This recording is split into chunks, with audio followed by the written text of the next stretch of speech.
Alrighty guys, so no video today. I've got a few more ready to go or that need to be edited to get up there. I'm going to try to get those out this week sometime. So today we're going to do a breakdown on this one, since this one is apparently really famous. So I will break it down as things go on. Let's go ahead and start off. Real quick little backstory. We're a contractor for the Highway Patrol, and as part of that, they have to inspect our trucks annually. They choose a location each year. If it works out for them that year, then they'll stick with that location again for the following years until it doesn't. So this particular time, they chose to use the way station, which makes sense because, well, they already had the property, so why not? So that is why in the end you'll see a whole bunch of tow trucks there. We're all there because we're all contractors with them. So let's get on here. You'll notice in my rear camera, my other driver that works with us, he's going too. So you'll see him pull away, but I'm just driving there. I don't know what's going on yet. So as I'm passing, everything is just business as usual. Now the slowdown is not unexpected. The 55 interchange does come up, so this area does tend to slow down. Because of the larger vehicles up ahead, I don't see what's going on yet.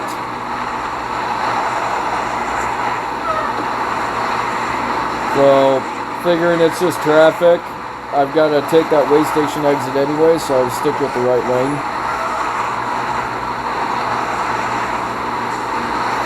Now I see that black car off to the side, but you see that truck with the piece of construction equipment still blocking the view. As he gets out of the way, there we are. Now I see the silver car, so my first thought is, this is a crash. They crashed. But then, look, as I get closer, I see this guy banging on the windows. So part of me is thinking, well, this is a crash or some kind of road rage. It's, 8:54 in the morning, so I'm not thinking anything out of the norm. And this is when I get out and he immediately tells me that she's passed out. I saw he had knocked, and now I'm knocking harder, and she is still out. The car, I don't remember if the car was in park or not, but you can see she's not on the brakes. So at this point in time, I'm going back to the truck to get my phone to call 911. I don't know what's going on with her. Given the time of the morning, I was not thinking intoxication. I was thinking maybe more along the lines of a medical. But I was also concerned that if we kept trying to wake her up, that she would start driving, and based upon the current situation, I was afraid that she was not going to be able to operate that vehicle correctly, and that could have been a bigger danger to public. So you'll hear me yell at the guy to not knock on the windows anymore, because I would rather wait till CHP and fire got there to handle it than risk her driving off and possibly crashing into somebody and ruining somebody else's day. Don't knock on the windows anymore, just leave her be. So you'll hear me here in a second on the phone, 911. It routes to CHP on the freeway.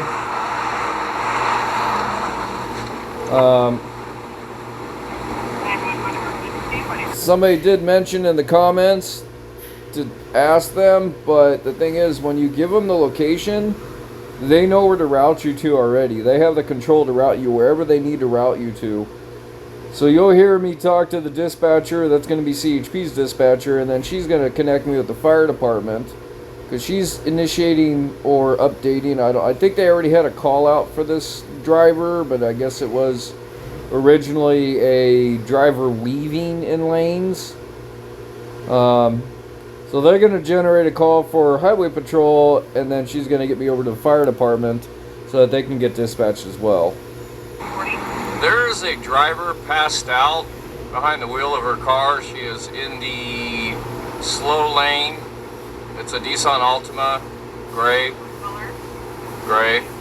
License plate 9 November John yellow 927. Black female adult. Yeah, you can hear my voice. I'm trying to remain calm. Yes, there's a part of me that wants to get a little bit excited, but I know that that's not going to help. Give the dispatcher as much information as I can, and that helps them have more detailed info on the call. We are literally just before the entrance to the scale house on the westbound 91. Does it look like the vehicle has been involved in an accident? No, it doesn't. Okay.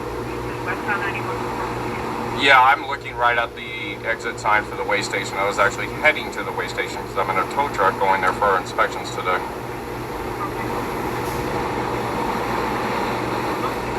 Now, obviously, There's another driver that pulled off on the side that was they didn't really need to know the inspection stuff, but I'm giving a reason why I'm stopped. What is your name, sir? My name is Matt. I'm currently parked behind her in a flatbed.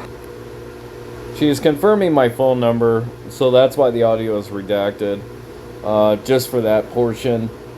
She does tell me basic safety advice, which I have to give everyone, that I don't need to be behind her for my own safety and all that. And I'm thinking about her safety as well as the safety of the public here. I'm in a very heavy truck. She doesn't have any hazard lights on. There's no brake lights. There's no lights on her car at all. And people don't pay attention that well, so they come up on things really, really fast without realizing. And yeah, the potential for somebody to basically rear end her in the lane at speed is high. So my truck being there with the flashing lights on is a big warning to motorists coming up to give them more time ahead of time to change lanes and help kind of traffic move a little bit more efficiently.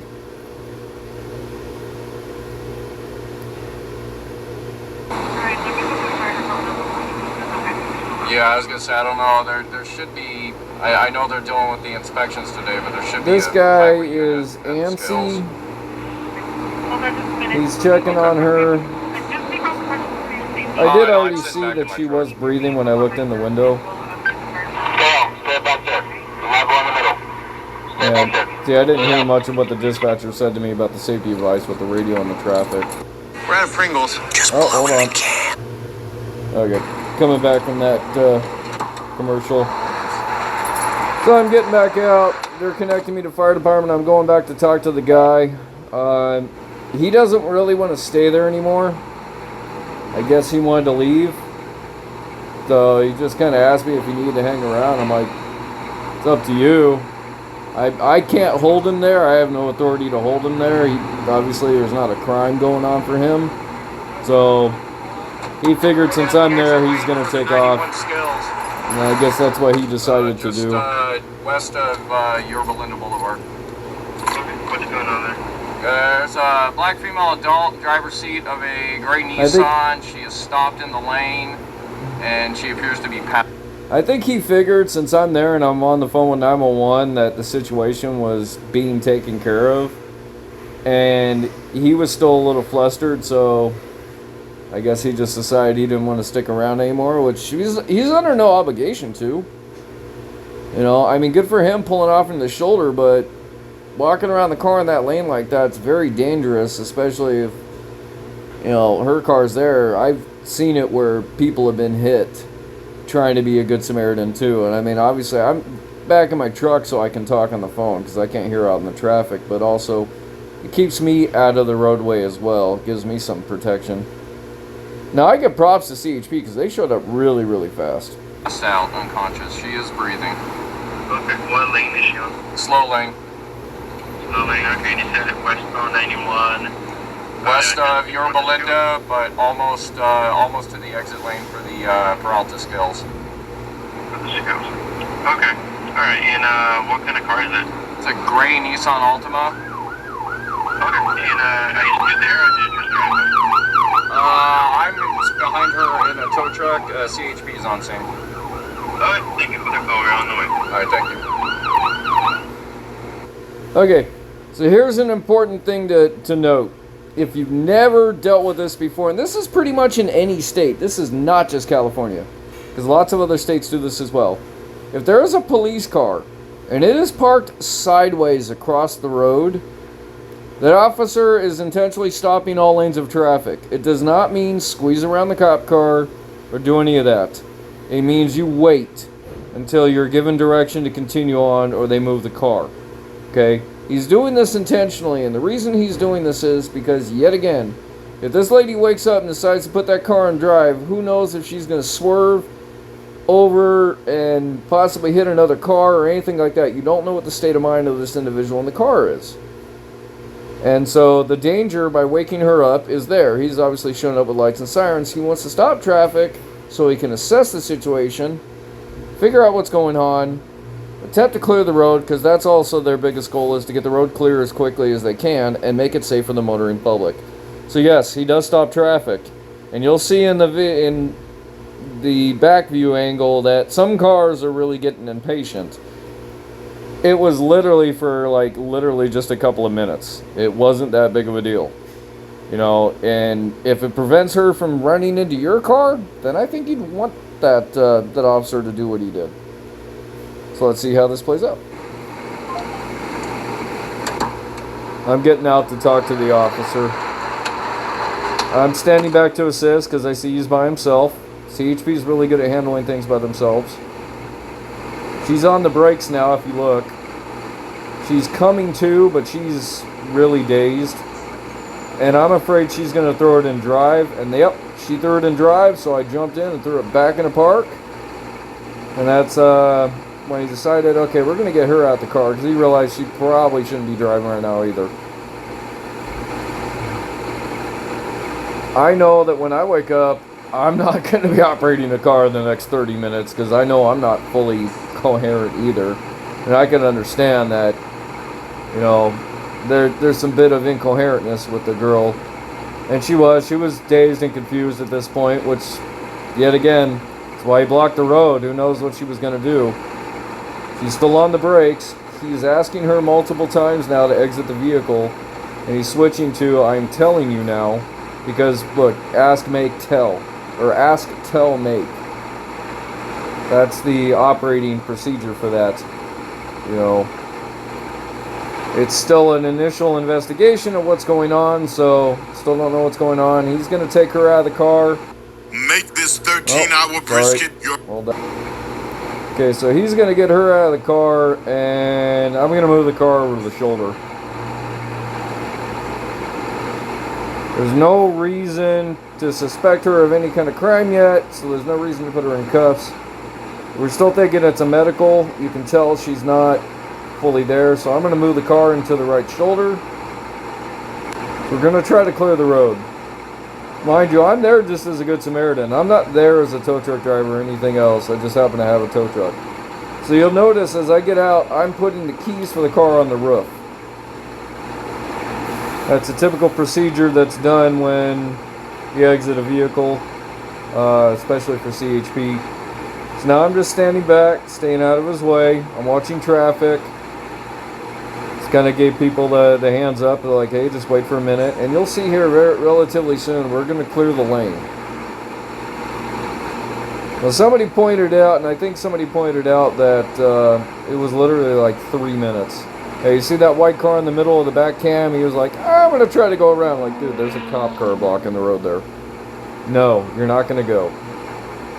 Okay, so the officer's walking back to the car. He's going to grab the keys, just in case she decides she wants to go back to the car. It's a smart idea. You're controlling the scene, because she's obviously not going to take off. I'm realizing he's going to move, so I'm going to move. And at this point, he's going to move his patrol car, and I'm going to back into the shoulder. Yes, I see that car behind me. I'm going to go around, so he's giving room. And now we're clearing the road, and traffic is now back open. See, wasn't that long at all. Patience is of a virtue. Just remain quiet. It takes longer when they got to clear debris. So at this point, I'm just going to get out, and ascertain if he needs me to stay there or if I'm okay to leave. It's officer discretion if he needs to talk to me anymore or not.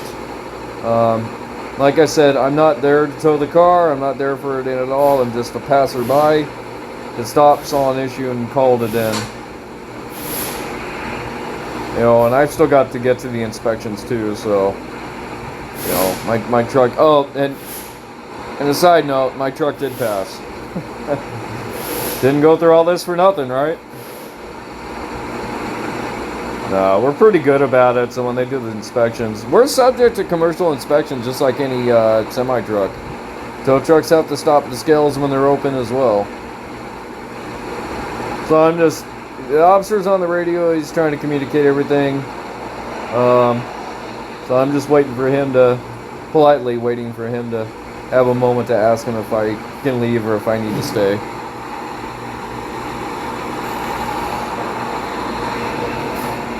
Yep, and so there it is. He's like, I'm good to go, so I split. If they have any questions, they can contact me, which actually they did. So now it's my turn to get back into traffic. I'm watching, traffic's coming up. I'm putting my arm out the window just to kind of get somebody to slow down to let me go. You know, because turn the signal on, nobody's going to let you go. But I put my arm out the window, and that car was nice enough to stop for me. So I thank you, good citizen. So yeah, that pretty much ends that there. At this point, I'm just going to continue on into my scheduled inspection and go about my way. Now, the officer did call me later to ascertain a statement about what happened and what was going on. And he did convey, or I did find out what was going on with her. I'm not going to say it. You guys can draw your own conclusion. But I will say it was not a medical emergency. To my surprise, it was not. And I don't know if you guys see in the rear, the fire department was coming up. They checked her out, and I guess they cleared her as far as medical goes. If she was not having a medical emergency, I'll leave it up to you to figure out what she was having at, 8-something, 9:04 a.m. that caused her to pass out behind the wheel and drive really, really bad. Well, I didn't see her drive, but yep, that ends it. I get out and I talk to my partner there, 'cause that's my other truck ahead. But let's see. So I think that pretty much addresses most of the comments I got. I mean, that video got a lot of comments of, a lot of comments on, yeah, it was a good job. There was obviously some adverse comments. Why the cop have to block the road? Well, the cop blocked the road because he has the authority to do it. Plain and simple. Highway Patrol is law enforcement. They're absolutely 100% within their right to stop traffic if they just deem it needs to be done for safety. And that's what the officer chose to do. As far as me goes, I'm just nothing more than a good Samaritan there, just like the guy that stopped in the shoulder that I guess didn't really want to be there. I think he was more, my impression of that gentleman was he was trying to help, but he was more like confused of what to do. So I think it helped that I stopped to assist, and then I'm guessing maybe he was late to get somewhere or whatever. He was trying to do the right thing, but also, just didn't really know what to do. So that actually has a good point. If you see something like this and you want to stop and be a good Samaritan, which I hope more people would, call it in. Obviously, try not to get out in the lane and start trying to take any measure. Stay safe, obviously. You can see from the shoulder, your eyes can observe a lot of things. And we were able to tell that she was not in any more danger than she already was in, I should say. If she wasn't breathing, then Who knows? He might have taken the steps to break the windows. The doors were locked. So, we couldn't get in the car. But given that she was breathing, didn't feel it. I mean, there's nothing I can do. If she's breathing, you can't do CPR. You know, and I don't have any first aid equipment or, you know, medical equipment to treat somebody. That's not my job, and there's a huge liability on that if I decide to start doing that. It downgrades it from life-threatening to serious possible medical. And at that point, there's nothing I can do. The paramedics are the ones you need for that. They have all that, you know, great, expensive, fancy equipment on their trucks, so you call. You know, we're obviously trying to get this lady some help. We don't know what's going on. Thinking she's having a medical issue, maybe an epileptic seizure. Maybe she's I was thinking she was diabetic. And maybe she was having a diabetic episode. Well, you know, like I said, she wasn't having a medical issue, so you guys can draw your conclusions on what really was going on with her. So as far as that goes, the guy took off on his own. I didn't tell him to leave. I didn't force him to stay either, because somebody did make that comment. I don't have authority to do that, and they're absolutely right. I don't have authority to force somebody to stay. I have no more authority to do anything than a normal civilian. You know, do I have the authority to detain somebody if they're committing a crime in my presence? If it's a felony and I have to be able to ascertain that, I can make a citizen's arrest, like anybody can. But you step into some legal areas there, and that guy wasn't committing a crime, so what am I going to do to him? And I'm not going to stop her. If she's going to take off, that's going to be on her. I am not going to put myself in danger to stop her. But somebody still needed to stop and call it in. If nobody called it in, I mean, who knows? The potential to somebody's life on this one is there. I mean, what happens if she loses it and hits a minivan full of kids and mom and dad, you know, and kills a bunch of people? You know, would you want that on your conscience? I know I wouldn't want it on mine. So that addresses the other arrogant comment. Quite a few people have commented about the cop blocking traffic, blah, blah, blah, blah, blah. No, that's standard procedure. I've seen Minnesota do it. I've seen Arkansas do it. I've seen Florida do it. I've seen lots of agencies do exactly that. You know, it's a safety maneuver. That's pretty much it. I mean, there's nothing else you can do in this situation. So, anywho, thanks for taking the time to watch my breakdown of this. Y'all stay safe out there, and I'll see you on the next one. Have a good day.